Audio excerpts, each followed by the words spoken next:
Hola, buenos días, buenas tardes, buenas noches. Este es el podcast Conversaciones Socioambientales. Lo estamos haciendo Gabriel Cicchini y quien les habla, Danilo Castelli. En este episodio vamos a hablar sobre el cambio climático, pero también sobre nuestra opinión de las desventajas que tiene centrarse demasiado en el cambio climático a la hora de abordar la crisis ambiental. Así que la primera parte va a estar a cargo de Gabriel, así que te paso la palabra. Bueno, muchas gracias, un gusto estar aquí. Bueno, vamos a abordar el tema de la relevancia del cambio climático, de cómo fue presentándose como una innovación en el campo científico, las investigaciones sobre esta temática, que se dieron en especial a partir de la década del 80. Hay muchos antecedentes, pero que se consolidó el campo de estudio dentro de la comunidad científica es con fuerza en la década del 80. Anteriormente hay muchos investigaciones previas, pero sin profundizar demasiado en cómo estábamos transformando el clima. Es muy complejo el estudio de las transformaciones del clima, porque es algo multicausal, hay muchas variables, no es fácil de investigar. Entonces, una aclaración importante es eso, es ver que es un objeto de estudio bastante reciente. Y que mi propuesta es abordar un texto que analiza cómo desde su surgimiento hay un cuestionamiento a los investigadores que se dedican al cambio climático, a todos aquellos que fueron presentando abundante evidencia empírica. ¿Y por qué hay una oposición a este campo de investigación, a sus conclusiones? Bueno, especialmente porque afectan intereses económicos, ¿no? Y también políticos, pero en especial económicos, ¿no? Hay grandes corporaciones que a partir de que se identificó que el cambio climático es generado por los combustibles fósiles, por las emisiones de dióxido de carbono, y una serie de otros factores, eh, se empezó a poner en agenda la necesidad de restringir las energías fósiles, de tratar de suplantarlas, de hacer un cambio de rumbo en, esta materia, en las materias primas principales energéticas que se usan, porque si no, el cambio climático iba a profundizarse. ¿No? Entonces, ante esta predicción hecha por la comunidad científica, se empezó a generar controversias políticas. Y lo que es relevante del libro que voy a comentar hoy es que se llama Mercaderes de la Duda. Y los mercaderes de la duda serían aquellos científicos que tienen financiamiento de petroleras, de grandes empresas que los contratan para cuestionar las conclusiones de la mayoría de la comunidad científica. El libro lo analiza muy en profundidad, después lo vamos a compartir el libro. Analiza en profundidad, también hay un documental, es un libro de 500 páginas, y luego un documental que dura hora y media, que retoma lo mismo que dice el libro en otro formato. Eh, pero lo relevante acá es que señalan que pocos temas lograron tanto consenso en la comunidad científica como el cambio climático, y que es causado por las emisiones de dióxido de carbono. Hay un consenso muy amplio, que es complicado lograr en una temática un consenso tan mayoritario, de más del 90%. De que no tienen dudas, ¿no? De que es causada por la actividad humana, por las transformaciones que se generaron luego de la revolución industrial. Hay una casi certeza, porque en la ciencia no se alcanza a certeza absoluta, no hay teorías verificadas, pero sí muchas corroboraciones. Hay mucha corroboración empírica y de muchas investigaciones de diversa índole de distintos lugares del mundo que respaldan que el cambio climático es causado principalmente por las emisiones de dióxido de carbono. Sin embargo, proliferan estos científicos que muchas veces ni siquiera investigan en profundidad el tema, pero que salen en distintos ámbitos a decir que es todo mentira, que es una exageración, que en realidad el cambio climático es algo natural, es algo producto del sol, de la potencia del sol, o producto de cambios que son procesos naturales donde la actividad humana no tiene nada que ver. ¿No? Esa es una de las posiciones. Luego están los que dicen que por ser natural no se puede evitar, entonces no hace falta hacer ninguna reforma. Cualquier reforma que hagamos sería contraproducente, sería antinatural, sería ir en contra de la naturaleza. Después tenemos otro tipo de posiciones que son negacionistas en sentido absoluto, es decir, no hay cambio climático, no hay una transformación climática.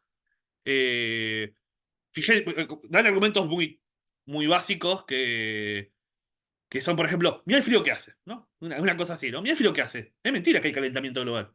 Si hace un frío hoy, si este frío refuta la teoría de los que hablan de que se está calentando el planeta. ¿No? Esa sería la posición más burda, pero que existe. ¿No? Una posición que a partir de que todavía hay días fríos, quiere negar que en promedio la temperatura está subiendo.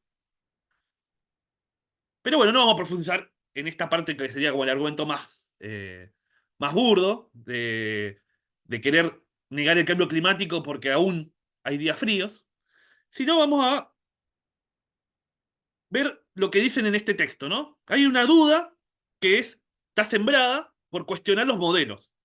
No, los modelos no, según estos críticos pagos, ¿no? Estos críticos pagos dicen que los modelos utilizados tienen fallas, son imprecisos, no son 100% seguros, entonces, debido a eso, no deberíamos darle tanta consideración. Eh, y esta es la duda sobre el modelo climático, ¿no? Por ejemplo, nosotros ya vimos en otro capítulo los modelos elaborados por el Club de Roma para hacer predicciones a futuro, ¿no? Ahí se enfocaban en las predicciones sobre el agotamiento de recursos. Pero también hay modelos que anticipan cómo va a variar el clima.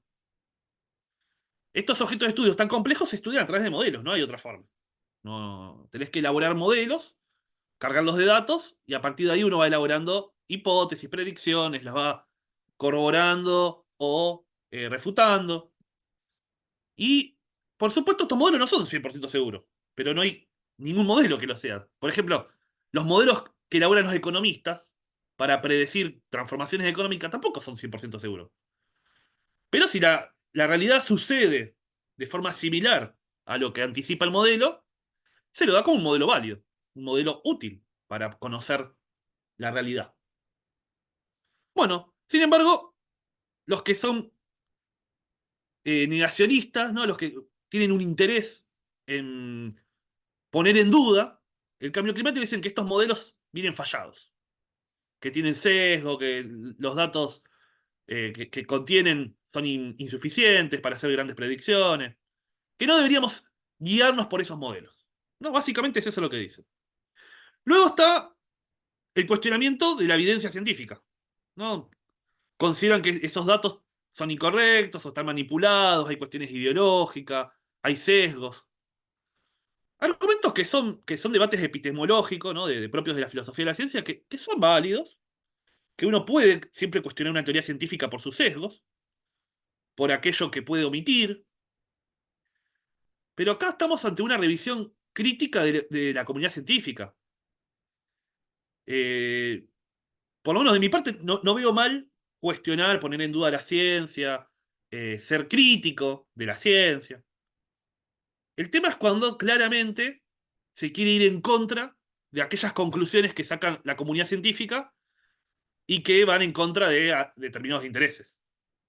No es una crítica eh, neutral, objetiva o un análisis crítico que pretenda ver las limitaciones, sino que quiere poner en duda lo que dice la comunidad científica para evitar tener que tomar medidas, para retrasar cambios.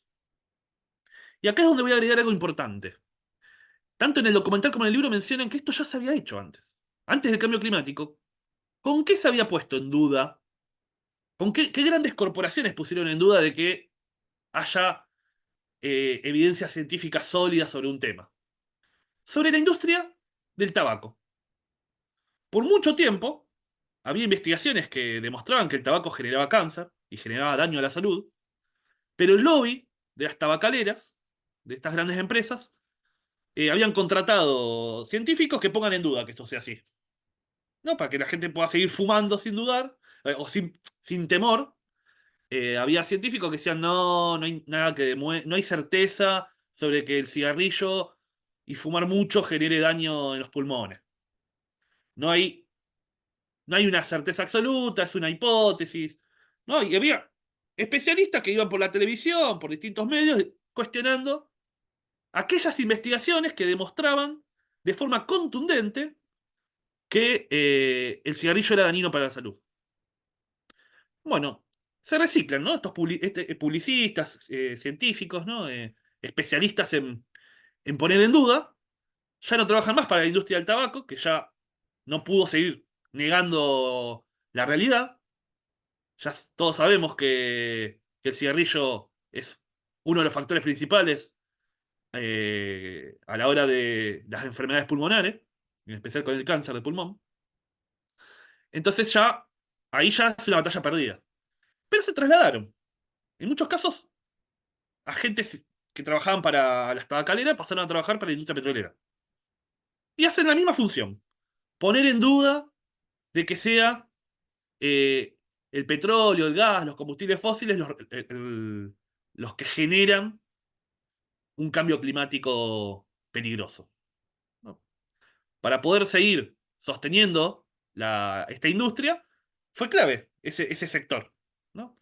Lo mismo pasa con los transgénicos, ¿no? Con otras empresas que también dañan el medio ambiente, también tienen sus agentes negadores de las investigaciones científicas, que se encargan de poner en duda lo que dicen otros científicos, incluso si hay un consenso científico muy amplio. Eh, y tienen bastante éxito. Es decir, la mayoría de las personas seguramente acepta que existe el cambio climático, pero generan dudas. Esas dudas son un obstáculo para la acción política. Eh, bueno, corto acá, porque si no se me hace muy largo esta sección. Le dejo la palabra a Danilo, después retomo algunos temas que señalé aquí. Bueno, gracias, Gabriel. Bueno, al agregar lo que vos dijiste, ¿por qué tienen éxito?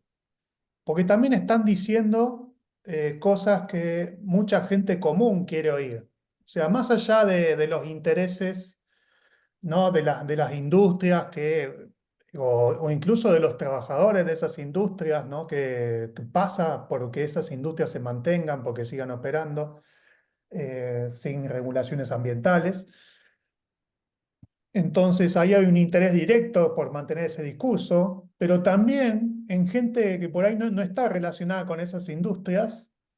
Por ejemplo, en un fumador Sí, hay un interés, ¿no? Si vos ya estás adicto al cigarrillo, hay un interés por minimizar lo del cáncer o lo de las enfermedades, ¿no? Porque es una manera de racionalizar bueno, para seguir en la adicción. sí, O sacándolo del cigarrillo, el tema del cambio climático, también negarlo o ponerlo en duda o decir, bueno, a lo mejor no es tan así, es una manera también en que uno primero tiene una preocupación menos en su vida, ¿no? Uno ya tiene preocupaciones económicas, familiares, etcétera. Eh, y además también te quita la interpelación de realizar algún cambio en tu estilo de vida, ¿no? O de tener algún compromiso ciudadano con el tema. Entonces, si vos directamente negás el problema, si alguien te da un buen argumento para no hacer caso de eso, en cierta medida es un alivio. No, y bueno, creo que hay que empatizar con eso un poco. sí, Bueno, lo que yo voy a hablar específicamente en esta parte es que el cambio climático no solo es real, es muy grave, pero es uno de los 9 límites planetarios que los científicos encontraron para mantener la biosfera de manera tal que sea habitable por los seres humanos y por muchas otras especies. O sea, son 9 puntos que si pasamos suficiente de ellos, ¿no? Si los sobrepasamos, estamos poniendo en riesgo la vida, no solo la vida humana en el planeta, sino la vida compleja incluso. Y de hecho el cambio climático no solo es uno de esos 9, sino que ni siquiera es el que peor está. Hay otros límites que hemos sobrepasado de manera mucho peor que el cambio climático. Uno de ellos es la pérdida de biodiversidad. Son 9, voy a decir los 9, igual vamos a poner un link a un artículo que explica esta cuestión de los 9 límites planetarios. Y bueno, el primero, como les decía, es la integridad de la biosfera. Esto quiere decir la integridad de los ecosistemas y de las especies que habitan esos ecosistemas, ¿no? Tenemos una tasa de extinción de especies 100 veces o más rápida que lo normal. O sea, que se extingan especies es lo normal en la historia del planeta, ¿no? Y el planeta ha tenido 5 extinciones masivas. La quinta es la de los dinosaurios, ¿no? Que sucedió, el consenso es que sucedió por el impacto de un meteorito. Eh, pero los científicos están diciendo, está creciendo el consenso de que estamos en medio de la sexta extinción masiva, ¿no? Y que esto, sí, también, igual que el cambio climático, tiene que ver con la acción humana sobre el planeta, tiene que ver con, eh, bueno, la expansión del ser humano a casi todos los ecosistemas del planeta, lo cual significa su transformación, haciéndolos inhabitables para las especies que estaban antes, ¿no? Como es normal, digamos, que cuando se quiere hacer un cultivo, se quiere tener tierra para cultivo, tierra para ganado, y hay un bosque, bueno, hay que terminar con ese bosque, ¿no? Y eso significa con las especies vegetales y animales que están ahí. Bueno, el tema es que se ha hecho esto a un ritmo mucho mayor que el necesario para sostener la vida humana, ¿no? Entonces, ese es el principal y es el principal límite planetario y es en el que peor estamos, ¿no? Sin embargo, no es el más conocido. El más conocido, como dijo Gaby, es el cambio climático. Acá este artículo que estoy leyendo, bueno, clasifica por cada límite, hay una zona segura, hay una zona de riesgo creciente o moderado y hay una zona de riesgo alto. El cambio climático está en la zona de riesgo creciente, por ejemplo, ¿no? En cambio, este otro límite del que hablé, que es la integridad de la biosfera, está en una zona de riesgo alto, altísimo. El que le sigue, en cuanto a gravedad, son los flujos bioquímicos, que abarcan sobre todo a los ciclos de fósforo y nitrógeno, ¿no? Que son elementos esenciales, si recordamos la escuela, para el crecimiento de las plantas. Entonces, y tenemos que recordar que nosotros como animales dependemos de las plantas. Casi todas las especies dependen de las plantas, de las especies animales. Nosotros dependemos muchísimo de las plantas porque hacemos agricultura. Así que su uso excesivo en fertilizantes los coloca en zona de riesgo a los flujos del fósforo y del nitrógeno. La agricultura convencional, ¿no? Sobre todo desde lo que se llama la Revolución Verde en el siglo pasado, bueno, se basa en un uso intensivo de fertilizantes sintetizados químicamente, que bueno, su uso ha multiplicado los cultivos, ha hecho, por ejemplo, las plantas más grandes, pero a costa de bueno, de tener disrupciones en los ciclos de fósforo y nitrógenos naturales. Entonces, ¿qué es lo que pasa? No solo se contaminan las aguas, ¿no? Por medio de la lluvia y por medio de las napas de agua con estos fertilizantes químicos, sino que estamos hablando de un empobrecimiento del suelo también. O sea, el suelo termina cada vez más empobrecido, sus cualidades naturales se van perdiendo, lo cual los hace todavía más dependientes de los fertilizantes químicos, lo cual hace que se empobrezca más el suelo y así. De hecho, bueno, otro de los límites se llama el cambio del uso del suelo, que tiene que ver con esto, con la transformación de bosques, pastizales, humedales y otros tipos de ecosistemas en tierras para la agricultura y la ganadería. Bueno, esto también obviamente se relaciona con el cambio climático, porque si se pierde una cubierta vegetal, significa que se absorbe menos dióxido de carbono, por lo tanto se profundiza el efecto invernadero, ¿no? Y además tiene que ver con el primer límite, porque es una pérdida de biodiversidad, ¿no? Se transforma un ecosistema boscoso, por ejemplo, en tierra para un monocultivo encima, bueno, y eso hace que la diversidad de especies en ese territorio baje muchísimo. Otro de los límites, que este tiene una historia que da esperanza, que es la capa de ozono. La capa de ozono estuvo en peligro, nosotros podemos recordar en nuestra infancia que se hablaba del peligro del agujero de ozono, ¿no? Y que se debía a las sustancias químicas que había en los aerosoles, ¿no? Y ahí sí hubo una respuesta positiva de parte de la industria, se eliminaron esos compuestos de los aerosoles y la capa de ozono se fue restaurando.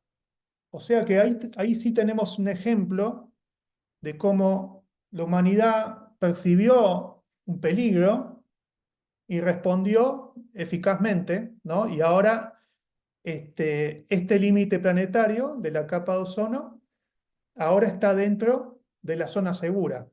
Había estado en la zona de riesgo moderado. Bueno, hay otros límites que han medido los científicos en este estudio. Uno es el uso del agua dulce, ¿no? Eh, Otro es la acidificación de los océanos. Eh, Otro es la carga de aerosoles atmosféricos y otro es la incorporación de nuevas entidades. Estos últimos dos son donde los científicos todavía no tienen mediciones tan exactas, porque se trata de compuestos o organismos incluso que la humanidad ha insertado en la biosfera, de los cuales no sabemos las consecuencias a largo plazo que pueden llegar a tener. Con compuestos me refiero, por ejemplo, las partículas microscópicas generadas por la quema de combustibles fósiles, ¿no? O bueno, o como había sido el caso de esos compuestos en los aerosoles, que había afectado la capa de ozono. Pero también, uno de ellos ya lo mencionó Gabriel, son los organismos genéticamente modificados, que no tenemos la consecuencia, no sabemos la consecuencia de largo plazo de la inserción de estos organismos porque son muy recientes en la biosfera. O por ejemplo los plásticos, ¿no? La presencia de plásticos y de microplásticos, ¿no? Que es cuando los plásticos se descomponen en el agua generalmente, o incluso los nanoplásticos, que es cuando los microplásticos se descomponen. No sabemos todavía cuál va a ser la consecuencia a largo plazo de la presencia de plástico en muchos organismos. Bueno, estos son los 9 títulos, después los 9 límites planetarios, después lo vamos a pasar en la descripción del podcast para que lo puedan leer en profundidad. Pero con lo que quiero concluir este punto es que justamente la crisis ecológica es mucho más que el cambio climático. Tenemos que ampliar nuestra visión a una visión de sistema de sistema Tierra y mm, para no ser reduccionistas, porque como vamos a anticipar más tarde, si uno reduce todo la crisis ecológica en el cambio climático, también va a tener un enfoque reduccionista a la hora de proponer una solución. Bueno, en este eje nos vamos a enfocar en un artículo publicado por la revista Jacobin, que es una revista de izquierda, cercana a un tipo de trotskismo que eh, se caracteriza por darle importancia a los temas ambientales. El artículo es de Daniel Driscoll, tiene traducción de Pedro Peruca y se llama Cuatro problemas para el movimiento decrecentista. Luego lo vamos a compartir el artículo para que lo puedan leer. Pero en resumen, lo que va a decir el artículo es que no hay que ser partidarios del decrecimiento, sino apuntar a un crecimiento verde para poder descarbonizar el planeta. Y la prioridad está en detener el cambio climático. Y dice que para detener el cambio climático, el decrecimiento no es el camino. Porque hay que hacer una transición energética rápida y eso solamente se puede impulsar en un contexto de crecimiento económico, no de crecimiento. Y bueno, ahí está un ejemplo de reduccionismo. Porque si el único problema fuera el calentamiento planetario, el cambio climático, si ese fuera el único problema, quizás le podríamos conceder la razón a este artículo, decir que para descarbonizar el planeta hace falta eh, todavía un largo camino hacia las energías renovables, hacia energías limpias, y que hay que poner todas las fuerzas ahí, ¿no? En esa transformación. Sin embargo, como bueno, ya hemos visto en otros capítulos, el problema es mucho más complejo. No es solamente el riesgo de un cambio climático devastador, sino que también está el peligro de el agotamiento de recursos, que hay también muchos estudios sobre el tema y hemos hablado. Por otro lado está la, la posibilidad de que la creciente devastación de ecosistemas genere una sexta extinción masiva, capaz sin precedentes, a una escala mucho mayor que las anteriores. Eh, y eso puede tener múltiples consecuencias también sobre la civilización humana, ¿no? Llevándola al colapso. Y que no se va a solucionar con la transición energética a la problemática, si no cambiamos los principios económicos en lo que se sostiene la sociedad. Si no se apunta a una moderación, a un consumo diferente, a principios que no se orienten a la expansión económica y al aumento de la producción y el consumo, si no se combate eso, se puede llegar a postergar un colapso, un desastre, pero no se va a atacar a las causas. Entonces ahí es muy importante el debate sobre las causas. Y ahí consideramos, ¿no?, que el decrecimiento apunta bien contra las causas profundas de las problemáticas ambientales. Eh, Porque las reformas parciales serían insuficientes, porque después de todo, ¿qué sería descarbonizar el planeta? Una reforma que se puede dar incluso en el marco de la sociedad capitalista, aunque consideramos que el capitalismo no lo permitiría, ¿no? Porque es muy difícil sostener una economía capitalista como la actual sin la explotación de las energías fósiles. Sería muy difícil que suceda esa transición que propugna el Green New Deal, el capitalismo verde. El capitalismo verde sostiene que podemos seguir con este modelo de sociedad, pero con otra matriz energética. Y ahí nosotros es lo que ponemos en duda y cuestionamos. Pero de forma fundamentada, ¿no? Porque justamente estuvimos hablando anteriormente de poner en duda. poner en duda requiere una fundamentación lo más sólida posible, con argumentos apoyados en evidencia empírica, eh, que también tengan respaldo de las investigaciones científicas sobre el tema. Entonces, bueno, volviendo un poquito al texto, que yo sugiero su lectura, ¿no? Te hace pensar, es decir, sirve, eh, porque, bueno, da una serie de señalamientos, de problemáticas que tiene el decrecimiento, que son ciertas, ¿no? Cuesta mucho, por ejemplo, es algo que nosotros admitimos, cuesta mucho que sea algo que tenga apoyo masivo el decrecimiento, porque pocas personas estarían dispuestas a renunciar a sus sueños de mejora de calidad de vida, ascenso social, de poder consumir cada vez más, viajar por todo el mundo y tener 3 autos. No, hay muchas personas que participan, es decir, tienen como anhelo un estilo de vida que es el que propone el capitalismo. Y ni siquiera a veces los socialistas están dispuestos a abandonar ese modelo de vida, esa concepción que vincula fuertemente mayores niveles de consumo con la felicidad o con el bienestar. Está muy arraigado culturalmente la idea de que se requiere más consumo para para tener una mejor vida, para un mayor bienestar. Es ir en contra del sentido común, decir que se puede vivir mejor con menos, ¿no? Que es que es parte de la lucha ahí cultural que busca dar el decrecimiento. Entonces, uno de los problemas que vas a seguir en el texto, que me parece que es interesante para debatir, es que no, con el decrecimiento no se podría dar una descarbonización de la economía, un abandono de los combustibles fósiles rápida. En cambio, sí se puede hacer más rápido en un contexto de crecimiento económico.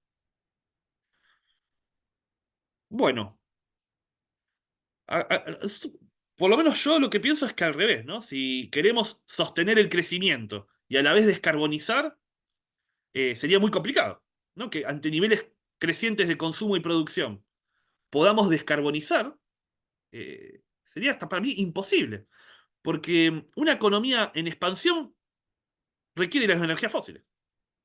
No sería suficiente eh, para reemplazar las renovables. Las renovables no podrían reemplazar una economía capitalista avanzada a la brevedad, por más que pongamos todos los recursos ahí. Bueno, El argumento que tienen, que también lo da justo Jóvenes por el Clima, eh, disculpa, digo esto y te dejo la palabra. Jóvenes dale. por el Clima de Argentina también adhirieron a este argumento, ¿no? Que es una organización que llegó a ser bastante popular por su vinculación con el gobierno anterior. Eh, Decían que sí, por ejemplo, para aplicarlo en Argentina, necesitamos crecer económicamente, desarrollarnos, para después tener recursos para destinar a ciencia y tecnología, para la transición energética, para la energía renovable. Pero si no tenemos plata, ¿cómo hacemos para financiar la transición? ¿No? Ahí te dejo, Bueno, Danilo. justo se pega el segmento del que me hago cargo ahora, se pega justo con lo que venías diciendo, Ujú, porque, bueno, así como vos aportaste este texto, ¿no? Hace una crítica para mí falaz al decrecimiento, ¿no? Porque dice, el decrecimiento no es la mejor manera de responder al cambio climático. Y el decrecimiento en realidad propone una respuesta a algo más amplio que el cambio climático, ¿no? exacto. Que involucra no solo la crisis ecológica, sino los agotamientos de recursos y los otros límites planetarios de los que habíamos estado hablando. Eh, Así que, bueno, en esta misma línea, en el año 2021 España estaba deliberando, el Senado español estaba deliberando una ley de cambio climático, ¿no? Con el que España supuestamente iba a proponer una transición energética para descarbonizar la economía, ¿no? La descarbonización de la economía es la aplicación del reduccionismo climático a la crisis ecológica, ¿no? Es cuando se reduce la crisis ecológica únicamente al cambio climático, dice, ah, bueno, ¿qué provoca el cambio climático? El dióxido de carbono. Entonces, la solución es descarbonizar la economía, ¿no? Nunca dicen dejar de consumir menos recursos, no se menciona la reducción de biodiversidad, no se mencionan los otros límites planetarios que había mencionado antes, sino que como se hace el centro solamente en el cambio climático, se sale con esta solución reduccionista de que hay que descarbonizar la economía.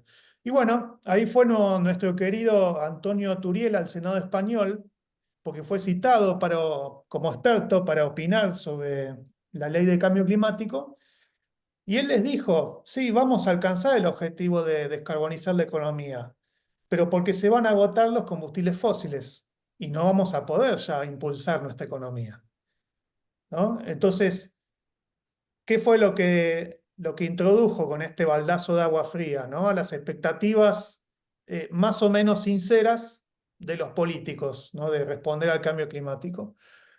Decirles que paralelo a la crisis climática, hay una crisis de recursos, y especialmente de los recursos que van a ser necesarios o que serían necesarios para una transición energética más allá de los combustibles fósiles. Entonces, bueno, él le demostró algo bueno, que además ya se puede encontrar en su libro, Petrocalipsis, que las energías renovables industriales, como los paneles solares o las turbinas eólicas, primero que necesitan combustibles fósiles a la hora de su fabricación, de su instalación, de su mantenimiento. Segundo, que tiene una vida útil limitada de 20, 25 años. Tercero, que están hechos con materiales muy difíciles o imposibles de reciclar. Y cuarto, que esos materiales requieren minería y que algunos de esos materiales tienen cuello de botella productivos o están en vías de agotamiento también. Eh, y como quinto punto, también les dijo que eh, las energías renovables, el modelo que propone la energía renovable industrial, hace un centro en la electricidad. Y por lo menos en el caso de España, la electricidad es solamente un 20 o 25% de la energía que se utiliza. Esto quiere decir que, porque no se está teniendo en cuenta que la energía también se puede usar en forma de calefacción, en forma de hornos, ¿no? Sobre todo en la industria, ¿no? Entonces no hay cementeras, por ejemplo, o metalúrgicas que puedan funcionar con turbinas eólicas, que se pueda electrificar, digamos, todas esas industrias y toda la infraestructura además, que se pueda electrificar todo el transporte, por ejemplo, que se pueda electrificar la agricultura, o el sistema de comercio internacional que depende de barcos que andan a diésel. No hay barcos eléctricos, tampoco hay aviones eléctricos, ¿no? Entonces nos venden esto de las energías renovables y del auto eléctrico, ¿no? Y otros temas como el hidrógeno verde después, o salen con la energía nuclear, ¿no? Que es algo que ya lo hablamos en el episodio anterior, pero nos venden todas estas soluciones tecnológicas sin decirnos con qué materia y con qué energía vamos a contar, asumiendo que la materia y la energía, los materiales y la energía van a estar disponibles. Y Antonio Turiel les demostró que no es así. Por lo tanto, la transición energética que está pensando el Senado español no era para que parques eólicos y solares puedan sostener la economía de crecimiento infinito, tal como lo vienen haciendo los combustibles fósiles, sino algo mucho más modesto, apuntando a la subsistencia más que al crecimiento, ¿no? Con fuentes de energía que sean renovables, ¿no? Pero que no sean solamente eléctricas, sino, por ejemplo, que se pueda, donde la energía esté descentralizada y donde se llama ese concepto generación distribuida, ¿no? En vez de que agregar parques eólicos y sumarlos a la matriz eléctrica nacional o continental incluso, con todas las complejidades que eso tiene, porque generan electricidad de manera intermitente, ¿no? En vez de hacer eso, generar energía directamente donde se va a necesitar y en la cantidad que se va a necesitar, con tecnologías que sean sencillas, con materiales que sean reciclables y donde se priorice una vida útil larga, ¿no? No sin obsolescencia programada, que es el truco que tienen las industrias para que fomentar el consumismo. Eh, bueno, este video lo vamos a poner en las descripciones, la intervención de Antonio Turiel en el Senado Español. Esto fue en el 2021, así que lo van a ver con barbijo. Eh, pero bueno, es una intervención muy clara y que, bueno, sirve para demostrar, por un lado, combatir lo que decíamos en el episodio anterior, el tecnooptimismo, ¿no? Que es el optimismo injustificado en ciertas tecnologías donde no se tienen en cuenta ni las consecuencias sociales de implementar esa tecnología, ni si se va a poder implementar físicamente, ¿no? Si va a haber la materia y la energía suficiente para implementarlas.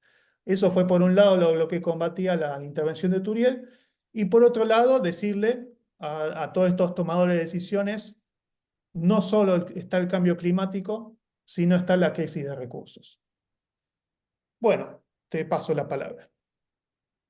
Sí, yo quería justamente volver al texto que estamos comentando, la crítica que hacen desde la revista jacobina al decrecimiento, que es interesante plantear el debate, primero porque también le están dando entidad, ¿no? Al decrecimiento, es algo que está creciendo en influencia y con el que tienen que debatir, no lo pueden ignorar ya. Eso es interesante. Y pensar que la corriente del decrecimiento tiene un planteamiento muy amplio e integral del problema. Y eso es clave tenerlo en claro, porque si vamos a reducir el problema al cambio climático, sería un abordaje reduccionista.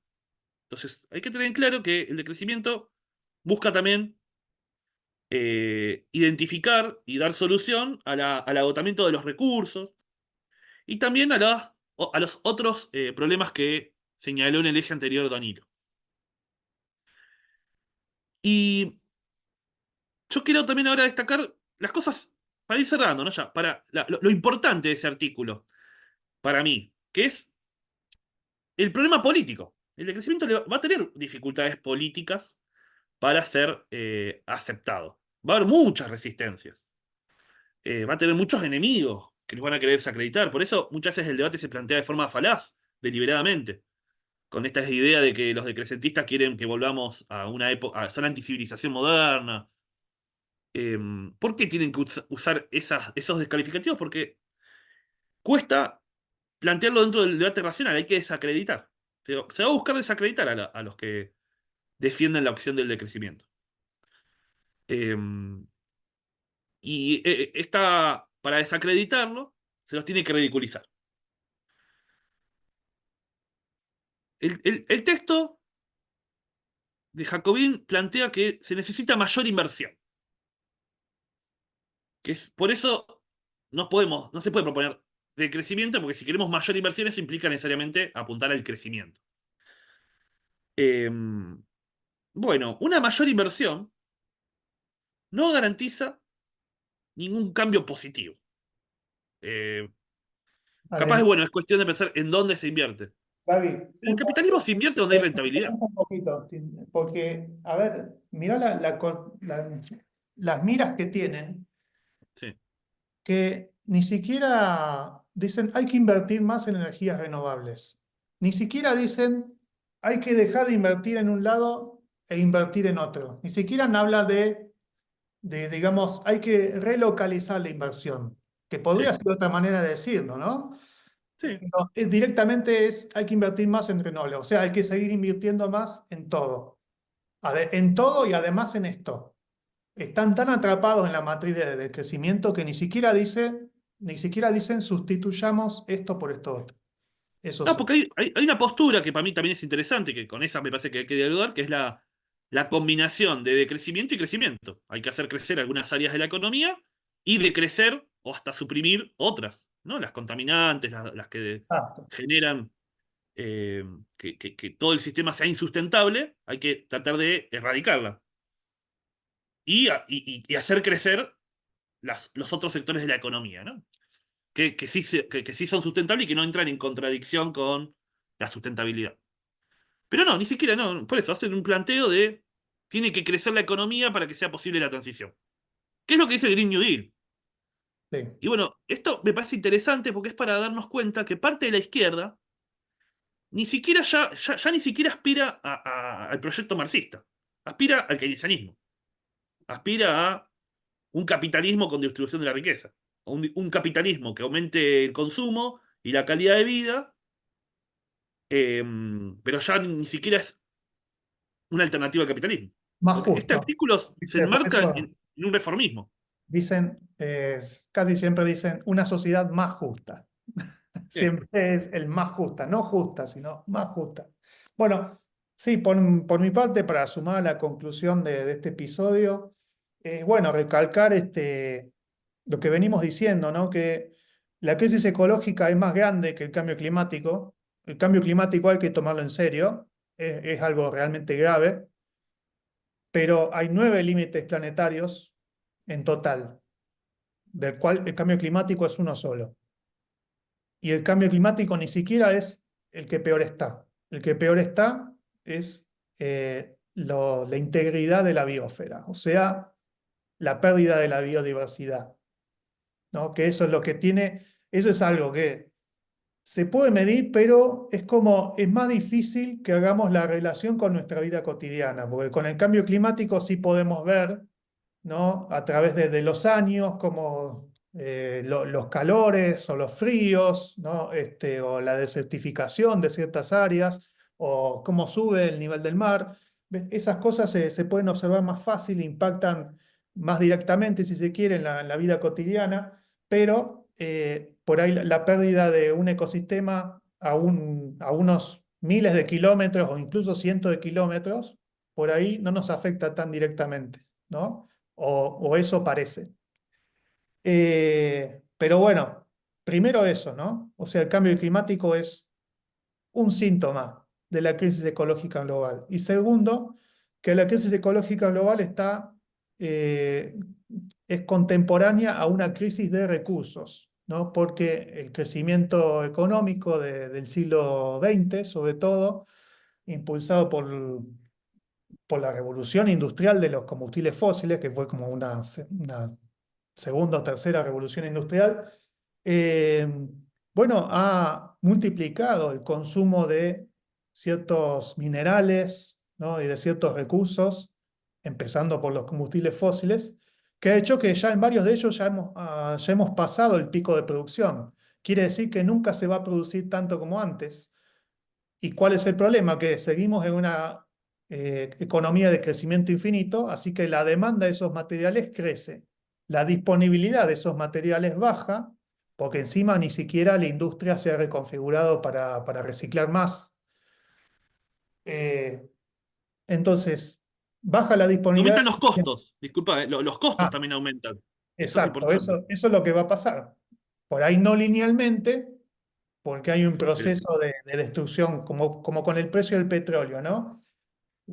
Hay un proceso de destrucción de la oferta y destrucción de la demanda. A veces cuando el petróleo se hace demasiado caro para ciertas economías, dejan de comprar, ya no lo pueden pagar, y eso afecta a las petroleras, ¿no? Y así se va, por eso se va haciendo, si uno lo ve en un gráfico lineal, no es un descenso lineal o un ascenso lineal del costo, sino que es como tiene bastantes oscilaciones bastante bruscas. Bueno, y eso está pasando no solo con el petróleo, sino con muchos otros materiales.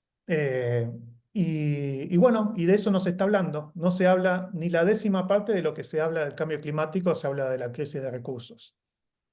Entonces, Por eso los ambientalistas que solamente tengan en cuenta el cambio climático van a decir, bueno, entonces la solución es la descarbonización de la economía y van a ser embaucados por estas industrias, las industrias de las renovables industriales, a las que solamente les interesa vender, como cualquier otra industria, ¿no? Y al final, incluso hay resistencia, digamos, en la misma España, porque con toda la excusa de la transición energética, están afectando ecosistemas rurales o ecosistemas, digamos, que estaban protegidos para instalar parques eólicos, parques solares, ¿no? Y eso se hace en nombre del ambiente.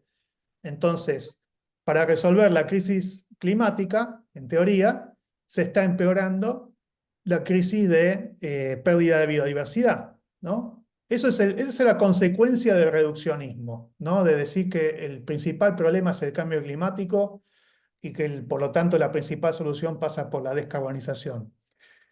El decrecimiento no es perfecto, no tiene todas las respuestas, pero como vos dijiste, es mucho más apropiado a la visión global de la crisis ecológica y también incorporando la crisis de los recursos. Bueno, por mi parte, terminado. Así que bueno, Sí, bueno, saludos esto a todos los que es escucharon. importante destacar que es un abordaje más integral y para cerrar, es importante lo que es que el decrecimiento señala que sostienen que el decrecimiento se va a dar. Se puede dar de forma planificada y de forma armoniosa, o se va a dar de forma brusca con consecuencias mucho peores. Si nos preparamos socialmente para el decrecimiento, puede ser menos traumático que si dejamos que suceda como una catástrofe.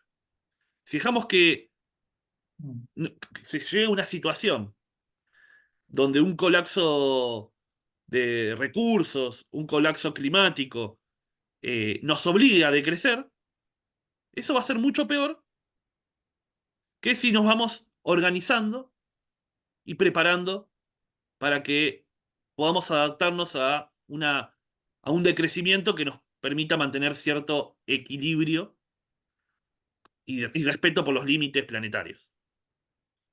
Coincido. Deberíamos dedicar un episodio, digamos, a esa discusión. Sí. Bueno, buenos días, buenas tardes y buenas noches a todos. Gracias por escuchar.